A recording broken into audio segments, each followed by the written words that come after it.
प्रिय विद्यार्थियों, नमस्कार सभी को। स्वागत है आप सभी का एक और नई वीडियो के अंदर। तो आज की इस वीडियो के अंदर अपने बात करने वाले हैं RCAT बुक के लेसन नंबर 14 के बारे में। जी हाँ, अपने RCAT बुक के लेसन नंबर 14 के कुछ इंपॉर्टेंट क्वेश्चंस आज की इस वीडियो के अंदर अपने डिस्कस करने वाले हैं। और ये जो भी क्लासें हम आपके लिए लेकर आ रहे हैं, ये आगामी होने वाली RCAT परीक्षा के लिए काफ़ी इंपॉर्टेंट रहने वाली हैं। और जिन विद्यार्थियों ने अभी RCAT के अंदर एडमिशन लिया है, तो वो भी इन क्लासों को ज्वाइन कर सकते हैं, क्योंकि इनमें आपको काफ़ी इंपॉर्टेंट क्वेश्चंस सीरीज वाइज यानी मिलने वाले हैं।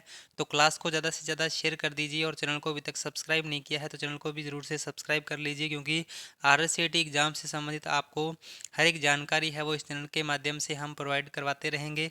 तो अभी अपने आज की इस क्लास को शुरू करते हैं। तो आज का जो अपना फर्स्ट क्वेश्चन है, IRCTC टिकट बुकिंग के संदर्भ में PNR का क्या अर्थ है। यानी IRCTC टिकट बुकिंग के संदर्भ में PNR का अर्थ क्या है, तो ये आपको बताना है। PNR यानी क्या है, तो ये आपको बताना है। तो ऑप्शन नंबर ए आपका है पैसेंजर नाम रिजर्वेशन, बी नंबर ऑप्शन है personal number record, C number option है पुल्ड नंबर रिजर्वेशन, और डी नंबर ऑप्शन है पैसेंजर नेम रिकॉर्ड। तो PNR का मतलब क्या होता है, पैसेंजर नेम रिकॉर्ड होता है। यानी ऑप्शन नंबर डी है वो इसका राइट आंसर हो जाएगा, ऑप्शन नंबर डी यानी पैसेंजर नेम रिकॉर्ड। उसके बाद नेक्स्ट है, RSRTC प्लेटफॉर्म पर खाता बनाने का मुख्य लाभ निम्नलिखित में से कौन सा है। RSRTC प्लेटफॉर्म पर खाता बनाने का मुख्य लाभ निम्नलिखित में से कौन सा है, तो ये आपको बताना है। तेज बसें हैं, प्राथमिकता से बैठना है, विशेष छूट और ऑफर है, निःशुल्क रद्दीकरण है। तो RSRTC प्लेटफॉर्म पर खाता बनाने का मुख्य लाभ कौन सा है, तो ये आपको बताना है। तो इसका जो राइट आंसर है वो हो जाएगा ऑप्शन नंबर सी, यानी विशेष छूट और ऑफर। यानी ऑप्शन नंबर सी है वो इसका राइट आंसर हो जाएगा, ऑप्शन नंबर सी। नेक्स्ट है, भारत में आधार कार्ड का प्राथमिक उद्देश्य क्या है। भारत में आधार कार्ड का प्राथमिक उद्देश्य क्या है। ड्राइविंग लाइसेंस है, पहचान है, पासपोर्ट है, या फिर मतदाता पहचान पत्र है। तो भारत में आधार कार्ड का प्राथमिक उद्देश्य क्या है, तो इसका जो राइट आंसर है वो हो जाएगा ऑप्शन नंबर बी यानी पहचान। ऑप्शन नंबर बी है वो इसका राइट आंसर हो जाएगा, ऑप्शन नंबर बी। नेक्स्ट है, व्यवसाय और पेशे से आय वाले व्यक्तियों को HUF द्वारा किस ITR फॉर्म का उपयोग किया जाता है। व्यवसाय और पैसे से आय वाले व्यक्तियों को HUF द्वारा किस ITR फॉर्म का उपयोग किया जाता है। ITR 1 है, 2 है, 3 है, या फिर 4 है। तो इसका जो राइट आंसर है वो हो जाएगा ऑप्शन नंबर सी, यानी ITR 3। ITR 3 का यानी प्रयोग किया जाता है व्यवसाय और पैसे वाले व्यक्तियों के लिए। तो ऑप्शन नंबर सी है वो इसका राइट आंसर हो जाएगा, ऑप्शन नंबर सी। नेक्स्ट है, भारत में आधार कार्ड जारी करने के लिए कौन सी संस्था जिम्मेदार है। भारत में आधार कार्ड जारी करने के लिए कौन सी संस्था जिम्मेदार है। राज्य सरकार है, निर्वाचन है, भारतीय विशिष्ट पहचान प्राधिकरण यानी UID है, या फिर भारतीय रिजर्व बैंक है। तो इसमें से आपको राइट आंसर बताना है कि भारत में आधार कार्ड जारी करने के लिए कौन सी संस्था जिम्मेदार है। तो इसका राइट आंसर आपका हो जाएगा भारतीय विशिष्ट पहचान प्राधिकरण, यानी ऑप्शन नंबर सी है वो इसका राइट आंसर हो जाएगा, ऑप्शन नंबर सी। उसके बाद नेक्स्ट है, पैन कार्ड की वैधता अवधि क्या है। पैन कार्ड की वैधता अवधि क्या है। 5 साल है, 10 साल है, या फिर लाइफ टाइम है, या फिर कार्ड होल्डर की उम्र पर निर्भर करता है। तो पैन कार्ड की वैधता अवधि क्या है, तो इसका जो राइट आंसर है वो हो जाएगा लाइफ टाइम। यानी पैन कार्ड की वैधता अवधि कितनी होती है, लाइफ टाइम तक होती है। तो ऑप्शन नंबर सी इसका राइट आंसर हो जाएगा। नेक्स्ट है, पैन कार्ड में कौन सी जानकारी अंकित होती है। पैन कार्ड में कौन सी जानकारी है जो अंकित होती है।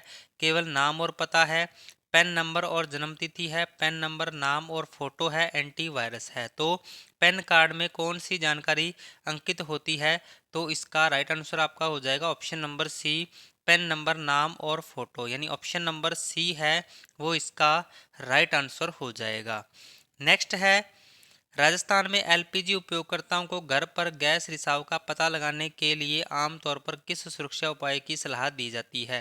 यानी राजस्थान में LPG उपयोगकर्ताओं को गैस रिसाव का पता लगाने के लिए आमतौर पर किस सुरक्षा उपाय की सलाह दी जाती है?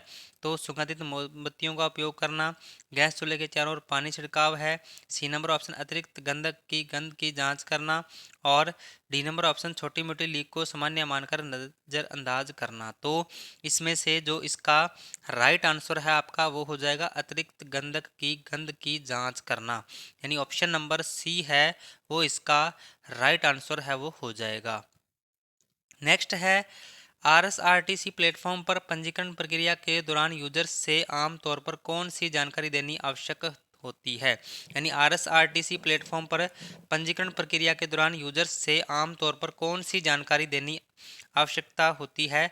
तो नाम, ईमेल और फ़ोन नंबर है, आधार कार्ड विवरण है, भौतिक पता और व्यवसाय है, सोशल मीडिया प्रोफाइल है। तो इसमें से जो इसका राइट आंसर है वो हो जाएगा ऑप्शन नंबर ए, नाम, ईमेल और phone number. Option number A है वो इसका राइट आंसर हो जाएगा, ऑप्शन नंबर ए। नेक्स्ट है, उस प्रतीक्षा सूची टिकट के लिए कौन सा शब्द प्रयोग किया जाता है जो अन्य यात्रियों द्वारा रद्द किए जाने के कारण स्वचालित रूप से पुष्टि हो जाती है? यानी उस प्रतीक्षा सूची टिकट के लिए कौन सा शब्द प्रयोग किया जाता है जो अन्य यात्रियों द्वारा रद्द किए जाने के कारण स्वचालित रूप से पुष्टि हो जाती है?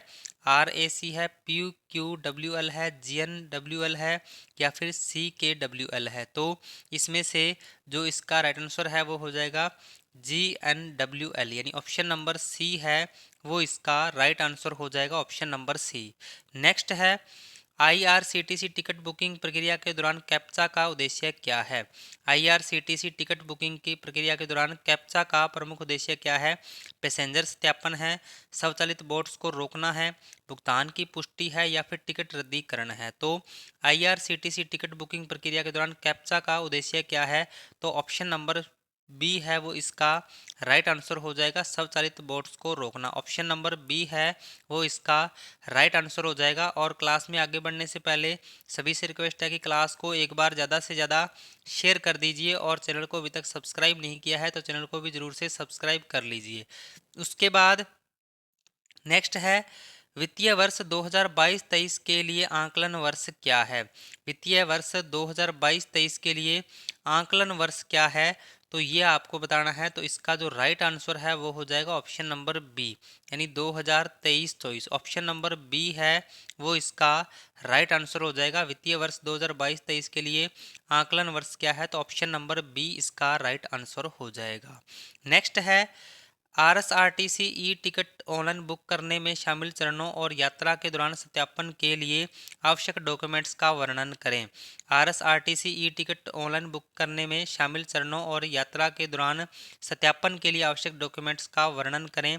तो ऑप्शन नंबर ए है केवल आईडी प्रमाण की आवश्यकता है, बी नंबर ऑप्शन आधार कार्ड और पैन कार्ड आवश्यक है, सी नंबर ऑप्शन बुकिंग प्रक्रिया में एक खाता पंजीकृत करें, और D number option online booking के लिए किसी डॉक्यूमेंट। तो इसमें से जो इसका राइट आंसर है वो हो जाएगा ऑप्शन नंबर ए, केवल आईडी प्रमाण की आवश्यकता है। ऑप्शन नंबर ए इसका राइट आंसर हो जाएगा, ऑप्शन नंबर ए। नेक्स्ट है, आईआरसीटीसी का क्या मतलब है? आईआरसीटीसी का क्या मतलब है तो ये आपको बताना है। आईआरसीटीसी की फुल फॉर्म आपको बतानी है। तो आईआरसीटीसी की फुल फॉर्म क्या हो जाएगी? Indian railway catering and tourism corporation होती है। तो Indian railway catering and tourism corporation होती है। तो ऑप्शन नंबर सी इसका राइट आंसर हो जाएगा, option number C. Option number C इसका राइट आंसर हो जाएगा। नेक्स्ट है, एड्रेस में बदलाव के लिए पैन कार्ड की जानकारी कैसे अपडेट कर सकते हैं? एड्रेस में बदलाव के लिए पैन कार्ड की जानकारी को कैसे अपडेट कर सकते हैं? तो ऑप्शन नंबर है NSDL वेबसाइट के माध्यम से ऑनलाइन जाकर, बी नंबर ऑप्शन है निकटतम आधार नामांकन केंद्र पर जाकर, और सी नंबर ऑप्शन है चुनाव आयोग को एक लिखित अनुरोध प्रस्तुत करके, और डी नंबर ऑप्शन उपरोक्त में से कोई नहीं। तो इसका जो राइट आंसर है वो हो जाएगा option number A, NSDL website के माध्यम से ऑनलाइन जाकर। ऑप्शन नंबर ए इसका राइट आंसर हो जाएगा, ऑप्शन नंबर ए। नेक्स्ट है, आईआरसीटीसी वेबसाइट पर टिकट बुक करने के लिए निम्नलिखित में से कौन सा भुगतान का वैध तरीका है? आईआरसीटीसी वेबसाइट पर टिकट बुक करने के लिए निम्नलिखित में से कौन सा भुगतान का एक वैध तरीका है? तो बिटकॉइन है, क्रेडिट कार्ड, डेबिट कार्ड या नेट बैंकिंग है, केवल पेपैल है, या फिर डिलीवरी पर नकदी। तो आईआरसीटीसी वेबसाइट पर टिकट बुक करने के लिए कौन सा भुगतान का वैध तरीका है? तो इसका राइट आंसर आपका हो जाएगा ऑप्शन नंबर बी, यानी क्रेडिट कार्ड और डेबिट कार्ड और नेट बैंकिंग का प्रयोग करके अपने यानी आईआरसीटीसी वेबसाइट पर टिकट बुक कर सकते हैं। तो ये इसका राइट आंसर हो जाएगा। नेक्स्ट है, पेन का मतलब क्या है? पेन का मतलब क्या है? तो ये आपको बताना है। पेन की यानी फुल फॉर्म क्या होती है? तो ये आपको बताना है। तो पेन की फुल फॉर्म हो जाएगी permanent account number. Option number B है वो इसका राइट आंसर हो जाएगा, ऑप्शन नंबर बी, यानी पेन की फुल फॉर्म क्या होती है? परमानेंट अकाउंट नंबर होती है। तो ये इसका राइट आंसर हो जाएगा। नेक्स्ट है, भारत में राष्ट्रीय मतदाता सेवा पोर्टल का प्राथमिक उद्देश्य क्या है? भारत में राष्ट्रीय मतदाता सेवा पोर्टल का प्राथमिक उद्देश्य क्या है? रेलवे टिकट बुकिंग है, आयकर दाखिल करना है, मतदाता पंजीकरण और चुनावी सेवाएं हैं, पासपोर्ट आवेदन है। तो इसमें से जो इसका राइट आंसर है वो हो जाएगा ऑप्शन नंबर सी, मतदाता पंजीकरण और चुनावी सेवाएं। ऑप्शन नंबर सी है वो इसका राइट आंसर हो जाएगा। नेक्स्ट है, कौन सा दस्तावेज आमतौर पर मतदाता पहचान पत्र के रूप में जाना जाता है और इसे एनवीएसपी के माध्यम से कैसे प्राप्त किया जा सकता है? यानी कौन सा दस्तावेज है जो आमतौर पर मतदाता पहचान पत्र के रूप में जाना जाता है और इसे एनवीएसपी के माध्यम से कैसे प्राप्त किया जा सकता है? तो ऑप्शन नंबर ए है आधार कार्ड, आधार को मतदाता विवरण से जोड़कर, B number option PAN card return जमा करके, और सी नंबर ऑप्शन है चुनाव फोटो पहचान पत्र ईपीआईसी ऑनलाइन आवेदन करके, और डी नंबर ऑप्शन है पासपोर्ट कार्यालय में उपस्थित होकर। तो इसका जो राइट आंसर है वो हो जाएगा ऑप्शन नंबर सी, चुनाव फोटो पहचान पत्र ऑनलाइन आवेदन करके। तो ऑप्शन नंबर सी है वो इसका राइट आंसर हो जाएगा, ऑप्शन नंबर सी। नेक्स्ट है, ई पासपोर्ट शब्द का तात्पर्य क्या है? ई पासपोर्ट शब्द का तात्पर्य क्या है? एक्सपेक्टेड पासपोर्ट है, माइक्रोचिप के साथ इलेक्ट्रॉनिक पासपोर्ट है, इमरजेंसी पासपोर्ट है, या फिर इको फ्रेंडली पासपोर्ट है। तो ई पासपोर्ट का मतलब क्या है? तो इसका जो राइट आंसर है वो हो जाएगा ऑप्शन नंबर बी, यानी माइक्रोचिप के साथ electronic passport. Option number B है वो इसका राइट आंसर हो जाएगा, ऑप्शन नंबर बी। नेक्स्ट है, भारत में पैन कार्ड कौन जारी करता है? भारत में पैन कार्ड जो है वो कौन जारी करता है? भारतीय रिजर्व बैंक करता है, वित्तीय मंत्रालय करता है, आयकर विभाग करता है, या फिर भारतीय स्टेट बैंक करता है? तो भारत में पैन कार्ड कौन जारी करता है? तो ये आपको बताना है। तो ऑप्शन नंबर सी है वो इसका राइट आंसर हो जाएगा, ऑप्शन नंबर सी, यानी भारत में पैन कार्ड कौन जारी करता है? तो आयकर विभाग जारी करता है। तो ये इसका राइट आंसर हो जाएगा, ऑप्शन नंबर सी। नेक्स्ट है, वित्तीय लेनदेन में पैन का उल्लेख न करना अनिवार्य होने पर क्या जुर्माना है? वित्तीय लेनदेन में पैन का उल्लेख न करना अनिवार्य होने पर क्या जुर्माना है? 1,000 रुपये है, 5,000 रुपये है, 10,000 रुपये है, या फिर 1,500 रुपये है? तो इसका जो राइट आंसर है वो हो जाएगा ऑप्शन नंबर सी, यानी 10,000 रुपये, सॉरी 10,000 रुपये, यानी वित्तीय लेनदेन में पैन का उल्लेख न करना अनिवार्य होने पर क्या जुर्माना है? तो टोटल 10,000 रुपये जुर्माना होता है। तो ऑप्शन नंबर सी इसका राइट आंसर हो जाएगा, ऑप्शन नंबर सी। नेक्स्ट है, आधार नंबर में कितने अंक होते हैं? आधार नंबर में कितने अंक होते हैं? 10 होते हैं, 12 होते हैं, 16 होते हैं, या फिर 8 होते हैं? तो आधार नंबर में कितने अंक होते हैं? तो टोटल 12 अंक होते हैं, यानी टोटल 12 डिजिट्स होते हैं। तो ऑप्शन नंबर बी इसका राइट आंसर हो जाएगा, ऑप्शन नंबर बी। नेक्स्ट है, भारत में पासपोर्ट जारी करने के लिए कौन सी सरकारी एजेंसी जिम्मेदार है? भारत में पासपोर्ट जारी करने के लिए कौन सी सरकारी एजेंसी जिम्मेदार है? तो विदेश मंत्रालय है, पासपोर्ट सेवा केंद्र है, इंडियन पोस्टल सर्विस है, या फिर आप्रवासन ब्यूरो है? तो भारत में पासपोर्ट जारी करने के लिए कौन सी सरकारी एजेंसी जिम्मेदार है? तो इसका जो राइट आंसर है वो हो जाएगा ऑप्शन नंबर ए, यानी विदेश मंत्रालय। ऑप्शन नंबर ए है वो इसका राइट आंसर हो जाएगा। नेक्स्ट है, नए पैन कार्ड हेतु आवेदन करने के लिए किस फॉर्म का उपयोग किया जाता है? नए पैन कार्ड आवेदन करने हेतु किस फॉर्म का उपयोग किया जाता है? फार्म 16 है, फार्म 49A है, फार्म 26AS है, या फिर फार्म 15G है? तो इसमें से जो इसका राइट आंसर है, यानी नए पैन कार्ड आवेदन हेतु यानी किस फार्म का उपयोग किया जाता है? तो नए पैन कार्ड आवेदन के लिए फार्म 49A का प्रयोग किया जाता है। तो ऑप्शन नंबर बी इसका राइट आंसर हो जाएगा, option number B, farm 49A। उसके बाद निम्न में से कौन सी जानकारी आधार में अपडेट की जा सकती है? कौन सी जानकारी है जो आधार में अपडेट की जा सकती है? नाम है, जन्म की तारीख है, मोबाइल नंबर है या फिर उपरोक्त सभी है? तो कौन सी जानकारी आधार कार्ड में अपडेट की जा सकती है? तो इसका राइट आंसर आपका हो जाएगा ऑप्शन नंबर डी, यानी उपरोक्त सभी। ऑप्शन नंबर डी है वो इसका राइट आंसर हो जाएगा, ऑप्शन नंबर डी।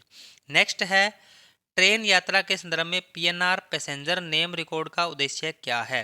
ट्रेन यात्रा के संदर्भ में पीएनआर यानी पैसेंजर नेम रिकॉर्ड का उद्देश्य क्या है? निजी पहचान है, राष्ट्रीयता का प्रमाण है, आरक्षण ट्रैकिंग और स्थिति है, प्लेटफॉर्म नंबर संदर्भ है। तो इसका जो राइट आंसर है वो हो जाएगा ऑप्शन नंबर सी, आरक्षण ट्रैकिंग और स्थिति। ऑप्शन नंबर सी इसका राइट आंसर हो जाएगा, ऑप्शन नंबर सी।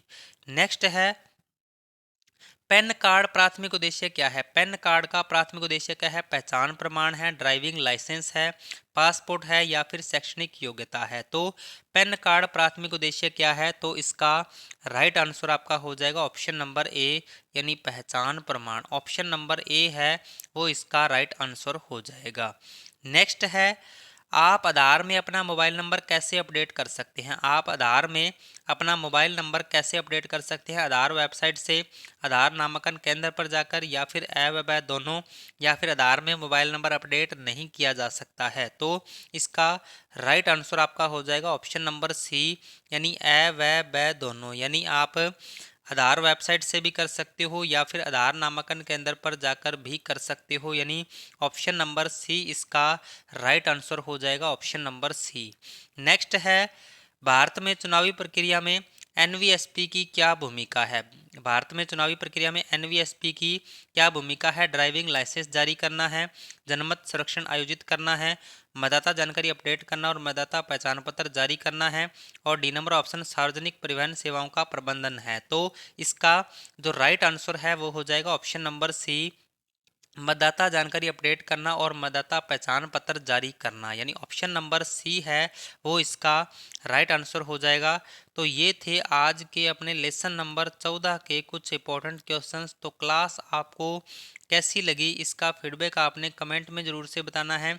और आज की इस क्लास के अंदर अपने 30 एमसीक्यूज के बारे में डिस्कस किया है, तो 30 में से आपके कितने क्वेश्चन सही हुए हैं ये भी आपने कमेंट करके ज़रूर से बताना है। और ये जो भी क्लासें हम आपके लिए लेकर आ रहे हैं ये आगामी होने वाले आरएससीटी परीक्षा के लिए काफ़ी इंपॉर्टेंट रहने वाली है। जिन विद्यार्थियों ने अभी आगामी आरएससीटी परीक्षा यानी देनी है या फिर जिन्होंने अभी आरएससीटी कोर्स के अंदर एडमिशन लिया है, तो उन सभी के लिए जो क्लास है वो इंपॉर्टेंट रहने वाली है। तो क्लास को ज़्यादा से ज़्यादा शेयर कर दीजिए, और चैनल को अभी तक सब्सक्राइब नहीं किया है तो चैनल को भी ज़रूर से सब्सक्राइब कर लीजिए। तो मिलते हैं नेक्स्ट वीडियो में कुछ नए इंपॉर्टेंट क्वेश्चंस के साथ। तब तक के लिए जय हिंद, जय भारत।